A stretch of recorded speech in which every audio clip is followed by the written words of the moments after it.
ألف لام ميم. تلك آيات الكتاب الحكيم هدى ورحمة للمحسنين الذين يقيمون الصلاة ويؤتون الزكاة وهم بالآخرة هم يوقنون أولئك على هدى من ربهم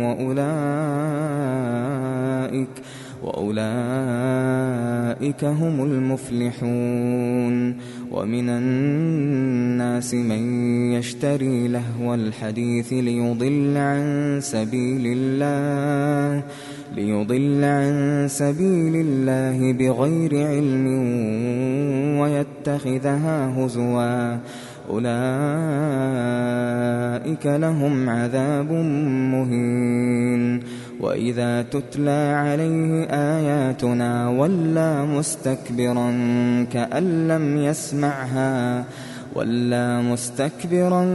كأن لم يسمعها كأن في أذنيه وقرا فبشره بعذاب أليم إن الذين آمنوا وعملوا الصالحات لهم جنات النعيم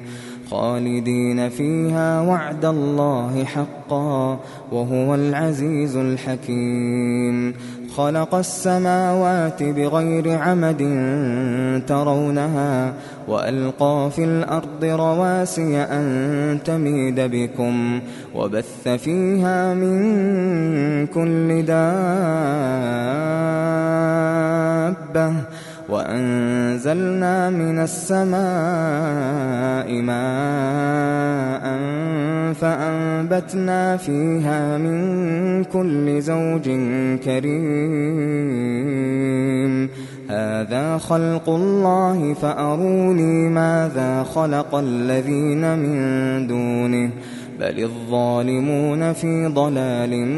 مبين ولقد آتينا لقمان الحكمة أن اشكر لله ومن يشكر فإنما يشكر لنفسه ومن كفر فإن الله غني حميد وإذ قال لقمان لابنه وهو يعظه يا بني لا تشرك بالله إن الشرك لظلم عظيم ووصينا الإنسان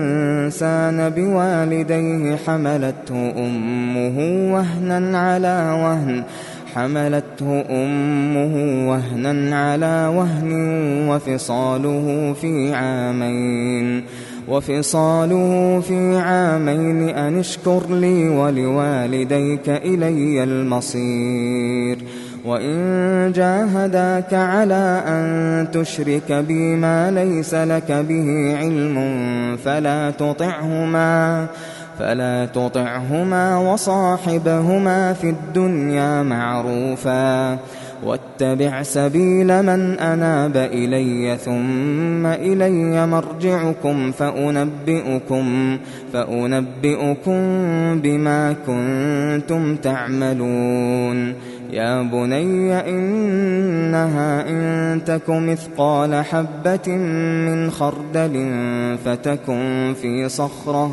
فتكن في صخرة أو في السماوات أو في الأرض يأت بها الله إن الله لطيف خبير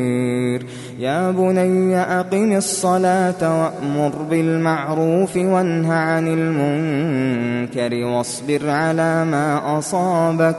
إن ذلك من عزم الأمور ولا تصعر خدك للناس ولا تمش في الأرض مرحا إن الله لا يحب كل مختال فخور وقصد في مشيك واغضض من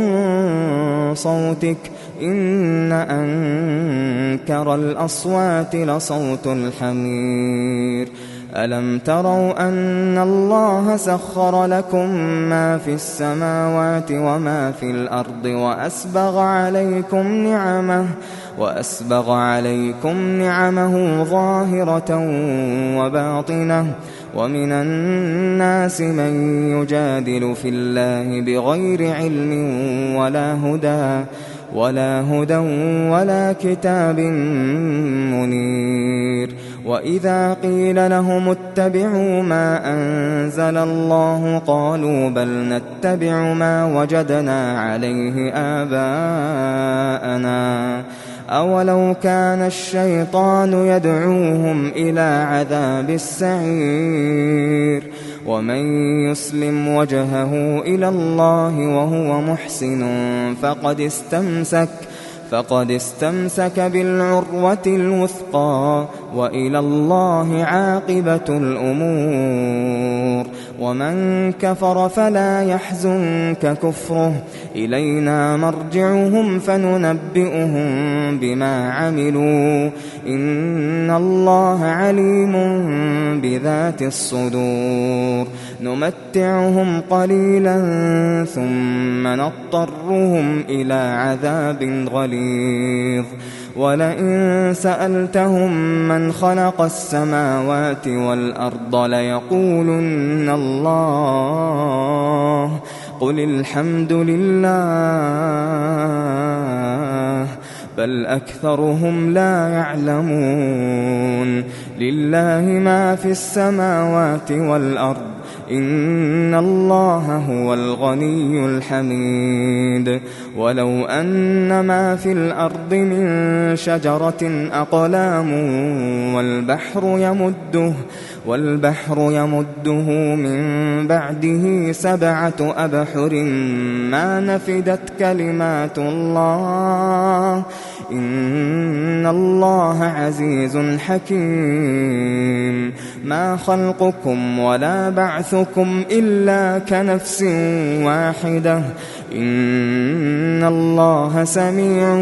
بصير ألم تر أن الله يولج الليل في النهار ويولج النهار في الليل وسخر الشمس والقمر كل يجري إلى أجل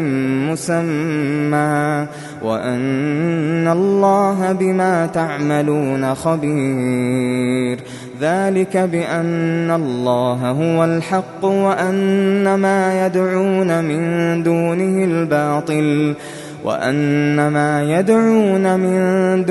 الباطل وأن الله هو العلي الكبير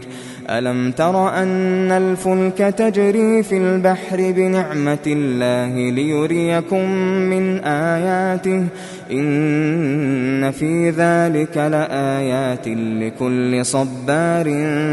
شكور وإذا غشيهم موج كالظلل دعوا الله مخلصين له الدين فلما نجاهم إلى البر فمنهم مقتصد وما يجحد بآياتنا إلا كل ختار كفور يا أيها الناس اتقوا ربكم واخشوا يوما لا يجزي والد عن ولده ولا مولود هو جاز عن والده شيئا إن وعد الله حق فلا تغرنكم الحياة الدنيا ولا يغرنكم بالله الغرور إن الله عنده علم الساعة وينزل الغيث ويعلم ما في الأرحام وما تدري نفس ماذا تكسب غدا وما تدري نفس بأي أرض تموت إن الله عليم خبير.